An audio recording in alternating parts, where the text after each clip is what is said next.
You ever hear a field hum before a storm? Not the wind, not the grass brushing together.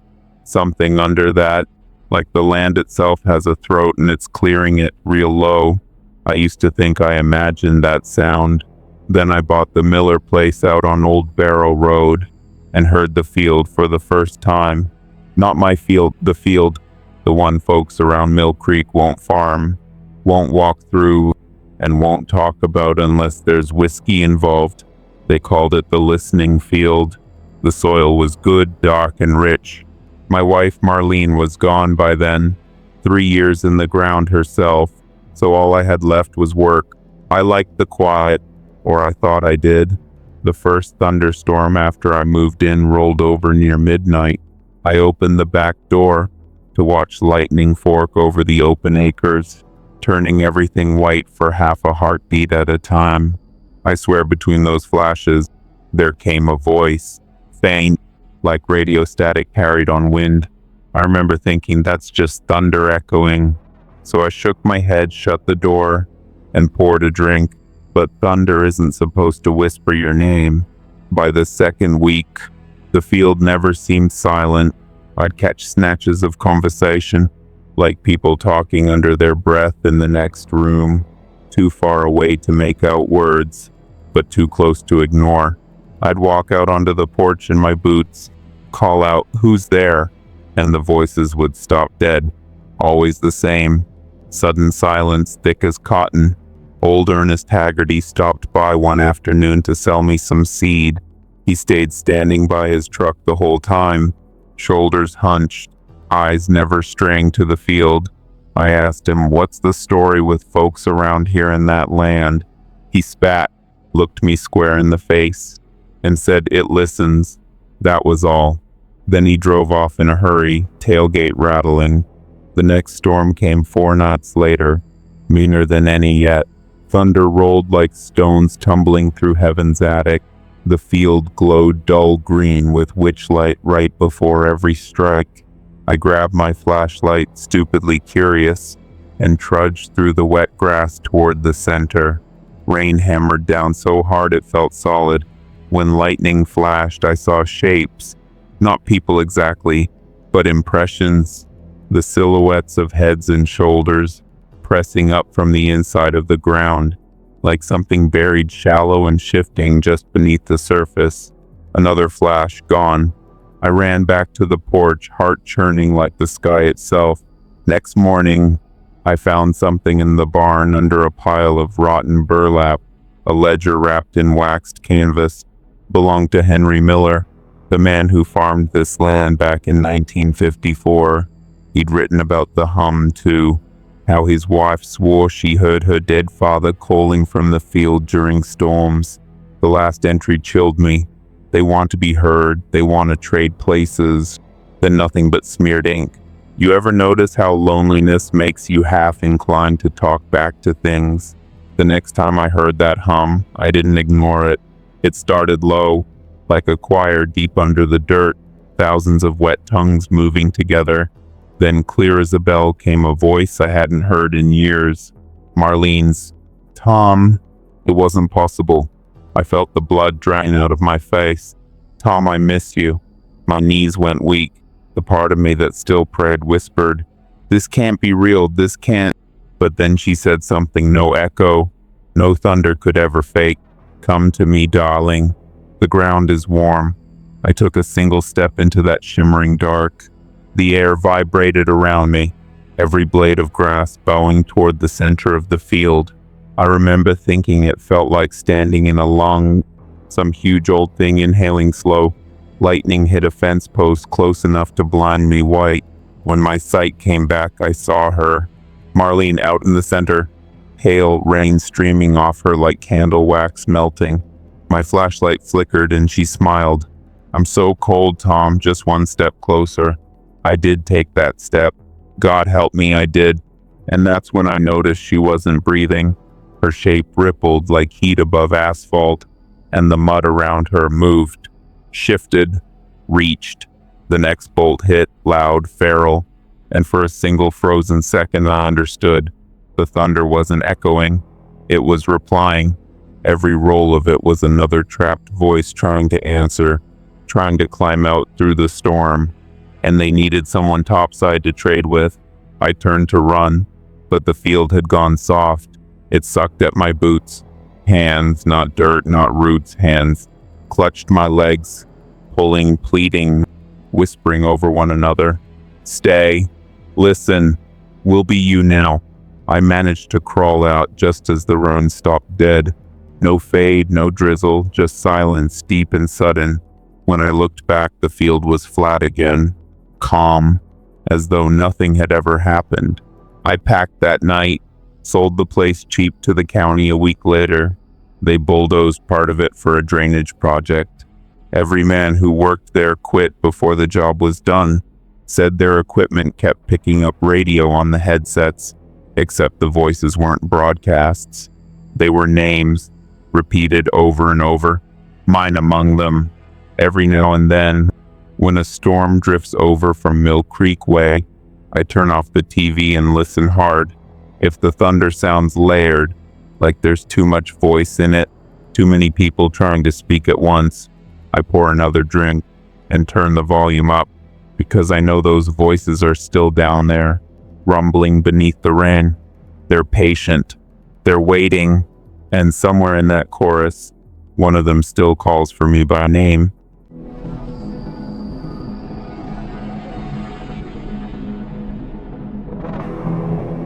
You ever notice how silence after a storm doesn't sound right?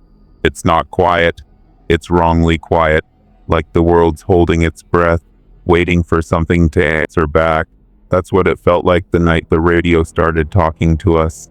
Amy and I had come up to her father's old hunting cabin to ride out the storm. It was supposed to be romantic, a little digital detox, she said, laughing. Just us, a wood stove, and the sound of rain hammering the roof. No signal, no neighbors, no traffic, just the static hiss of wind squeezing through warped window frames.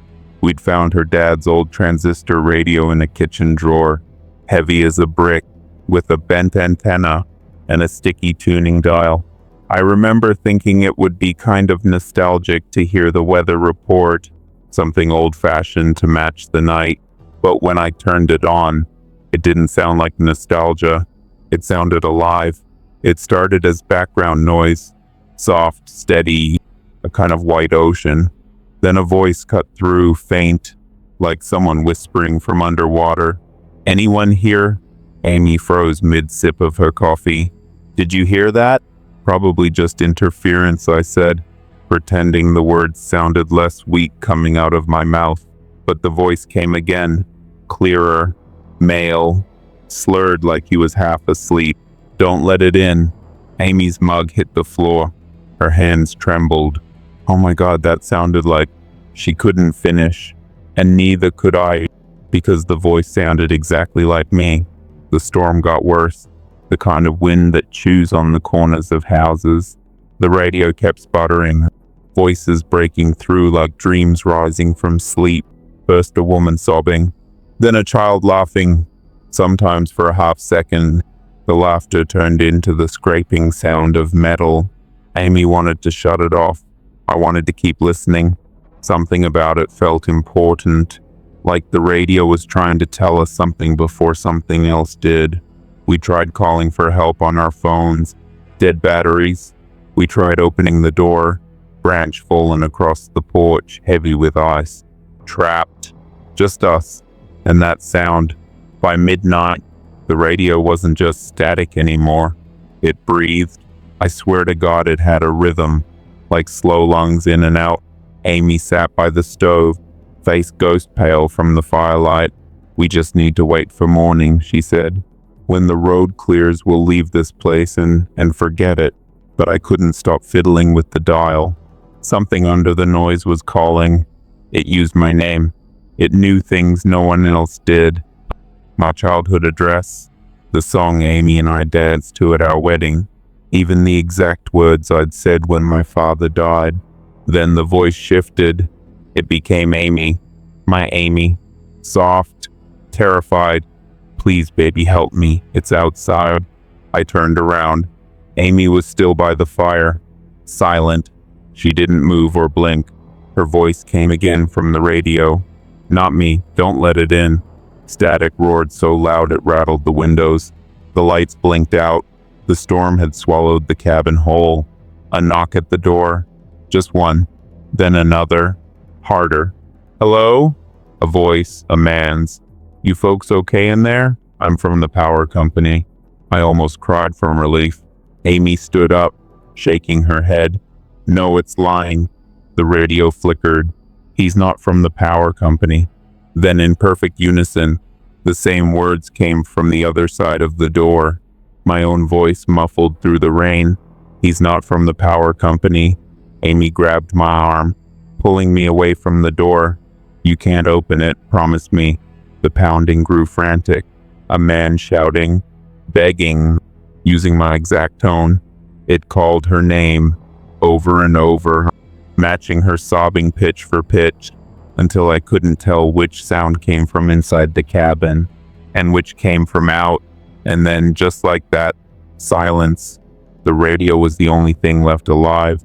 Dead air, the voice whispered. Means something else is talking now. When I came to, the storm was gone.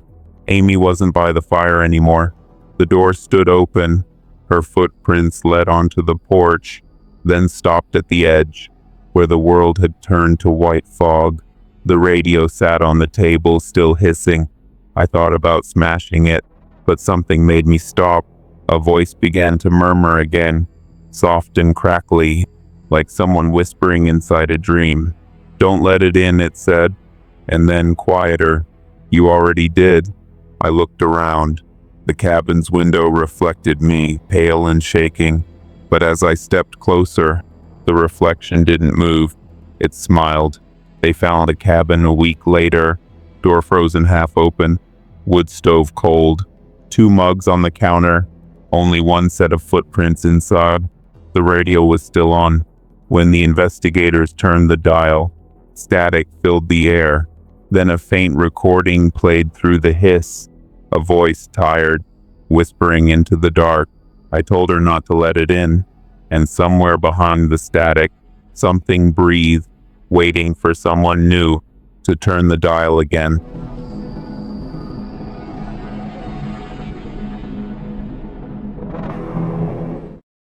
You never realize how loud the world is until the power dies and leaves you with your own heartbeat. That night, Friday, early summer, the whole town of Marrow Creek went dark. No lightning, no storm, just a single pop, and then silence big enough to drown in. I was sitting in my kitchen nursing a beer and half listening to the radio when everything blinked out. The hum of the fridge stopped. The little red clock light on the stove vanished. Outside, a street lamp gave one last flicker, like an eye closing, and then the world turned black. At first I thought, fine, power company will fix it in 20 minutes tops. But when I went out onto the porch, the rest of Marrow Creek looked back at me with the same empty stare. House after house pitch dark, the kind of dark that doesn't feel empty, just occupied by something you can't see. Then came the oddest thing. No crickets, no dogs barking, not even the buzz of the high lines, just air and the slow creak of my own porch boards. My neighbor, Mrs. Kitteridge, widowed 60-something who watched too much Dateline, called out from across the street. Tom, that you? Yeah, I said, your power out too? All of ours is. Can't see my hand in front of my face. Her voice sounded too far, though I could see her faintly outlined against her porch light. Though wait, no, that wasn't light. The shape was her, but just a shape. A solid, flat black figure, no depth or color. When she tilted her head, it didn't catch any reflection at all, like she'd stepped behind a pane of tinted glass. I told myself it was my eyes adjusting. Had to be. Then another silhouette appeared farther down the road. Tall male, maybe Mr. Gaines, but his shadow stood still too long, like he was listening to something we couldn't hear. I grabbed my phone. Of course it was dead. Not low battery dead. Black screen, nothing. Even when I held the power button till my thumb ached. Still, the human brain hates a vacuum. So small pockets of us gathered in the dark, a few neighbors with flashlights that flickered weakly, the Peterson boys with their wound-up radio. The radio was pure static. Then a voice cracked through for half a second. "Stay indoors," before dissolving again. Stay indoors? From what? Hours passed. No stars, no moon. The sky looked poured on, thick and low, an inverted ocean. The flashlights dimmed to ghosts of themselves, and folks started to change. Not everyone at once, but slowly, visibly. Conversations cut mid-sentence. Someone would take a step into deeper shadow and fail to come back the same. Their voices flattened, their movements turned sluggish, puppet-like. When the flashlights caught them, the beam didn't pass through. They were matte black, like they absorbed the light. We started arguing about whether it was some kind of gas leak, or radiation, or a trick of our panicking eyes, but no one wanted to admit we were seeing people turn into literal silhouettes. Mrs. Kitteridge was the first to just fade. One moment she was saying she had to check on her cat, and the next there was only that soundless outline walking into the pitch, thin as smoke. By what I guessed was around 3 a.m. something changed. Not the return of lights, but a dim, unnatural glow at the far end of town, down by the substation.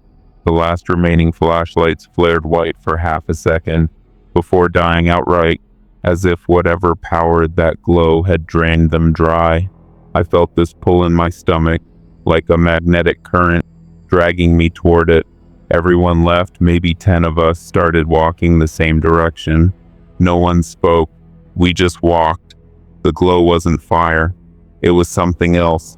A pale, humming shimmer in the air, maybe 50 yards wide, and at the very center, rising from the ground, was a shape made of blacker than black, the same substance that had swallowed the others.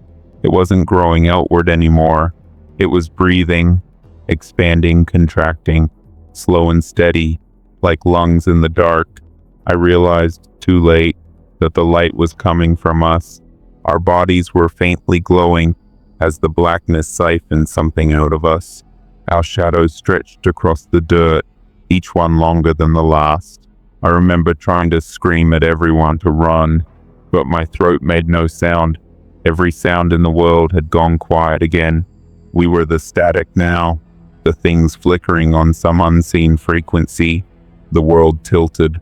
For one blind instant, lightning cut the sky open. A single flash of white, and in that half second I saw all of it.